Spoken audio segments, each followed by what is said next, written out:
আওয়ামী লীগের অপরাধ তো জামাত ইসলামের অপরাধের চেয়ে বেশি না। যারা ভাবছে আওয়ামী লীগ বিলুপ্ত হয়ে যাবে তারা হলো গাধা, গাধা। এবং সামনে ইলেকশনে যদি আওয়ামী লীগ স্পেস না পায়, একদমই স্পেস না পায়, তাহলে এই যে বাহিরে ডিম ছোড়ার কালচার, এই ডিম ছোড়ার পরিবর্তে ইট পাটকেল ছোড়ার ঘটনাও ঘটতে পারে যদি তারা বাংলাদেশে রাজনীতি করার স্পেস না পায়। তারা তো তাদের রাজনৈতিক প্রক্রিয়া শেষ করে দিবেন, ওরা তো মারামারি করে। এই যে পারসেপশন তারা কিন্তু ক্ষতিগ্রস্ত হচ্ছে, তারা রাজনীতি করে না। তো এই জায়গা থেকে রাজনৈতিক দলসমূহের প্রতি আমাদের আহ্বান যে সবাইকে সহনশীল হতে হবে, আমাদেরকেও সহনশীল হতে হবে, আমাদেরকেও মানবিক হতে হবে। এক যুদ্ধে জিতে আমরা আজীবনের জন্য জয়ী থাকবো না, এটা মনে রাখতে হবে। আমরাও পরাজিত হব এবং আমরা পরাজিত হব। আর এই সময়ে আওয়ামী লীগ আসার কথা 6 মাস পরে, 6 বছর পরে আওয়ামী লীগ আসার কথা 6 বছর পরে, কিন্তু এখানে এমন কার্যক্রম হয়েছে যে 6 মাস পরে, 1 বছর পরেই আওয়ামী লীগের প্রাসঙ্গিকতা শুরু হয়ে গেছে, আওয়ামী লীগের পক্ষে কথা বলতেছে, আগেই ভালো আছে এই ধরনের ডায়লগ দিচ্ছে। এই সুযোগটা কে করে দিচ্ছে? এই সুযোগটা ডক্টর ইউনূস করে দিচ্ছে, আমরা করে দিচ্ছি, বিএনপি করে দিচ্ছে, জামাত করে দিচ্ছে, এনসিপি করে দিচ্ছে। সবাই যেভাবে আওয়ামী লীগকে তার নিজের দলে নেওয়ার জন্য চেষ্টা করছে, তাহলে আওয়ামী লীগকে নিজের দলে চেষ্টা করা মানে কি? মানে এই লোকগুলো মোটেও খারাপ না। তাহলে এই লোকগুলো যদি খারাপই না হয়, তাহলে তারা নিজের দল নির্বাচন করলে সমস্যা কি?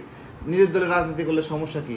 বরঞ্চ আওয়ামী লীগের যে লোকগুলো যখন এনসিপিতে যায়, ধরেন আওয়ামী লীগের একজন সন্ত্রাসী অথবা আওয়ামী লীগের একজন স্বার্থবাজ লোক অথবা পোল্টিবাজ লোক এনসিপিতে গেছে, ও কিন্তু আওয়ামী লীগ থাকা অবস্থায় আওয়ামী লীগের শক্তি ব্যয় করে ও কিন্তু আওয়ামী লীগের হয়ে মানুষকে নিপীড়ন করছে। যখন ও এনসিপিতে যাচ্ছে তখন সে কিন্তু এনসিপির হয়ে ওই একই কাজটাই করবে, ওই নিপীড়নটাই করবে। অর্থাৎ এই লোকের রাজনৈতিক দুর্বৃত্তায়ন কিন্তু বন্ধ হইল না। কিন্তু ও যদি আওয়ামী লীগ নামের দলটাতে থাকতো, তাহলে আওয়ামী লীগ হিসেবে সে কোণঠাসা হয়ে থাকতো।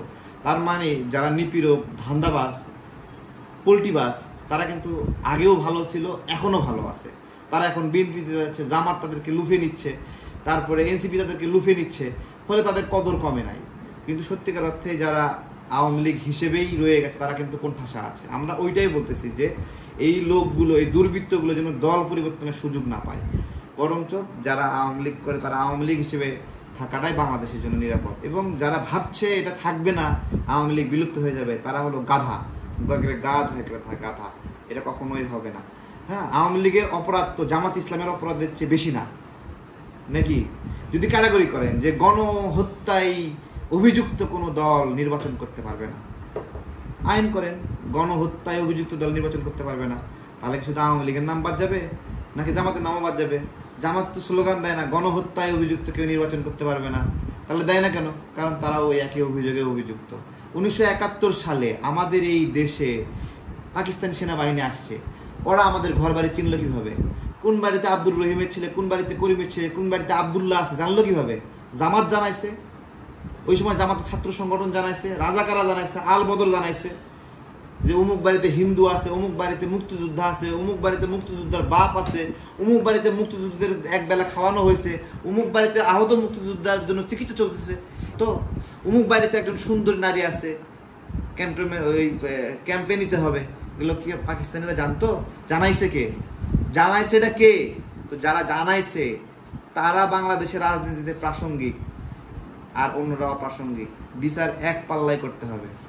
সময়ের পরিবর্তনে বিচারের পাল্লা হালকা হয় কেন? সময়ের পরিবর্তনে অপরাধ লঘু হয়ে যায় কিভাবে? বিজয়ী হলেই অপরাধ মাপ নাকি? বিজয়ী হলেই সে আর রাজাকার না নাকি? তো এটাই একই অবস্থা।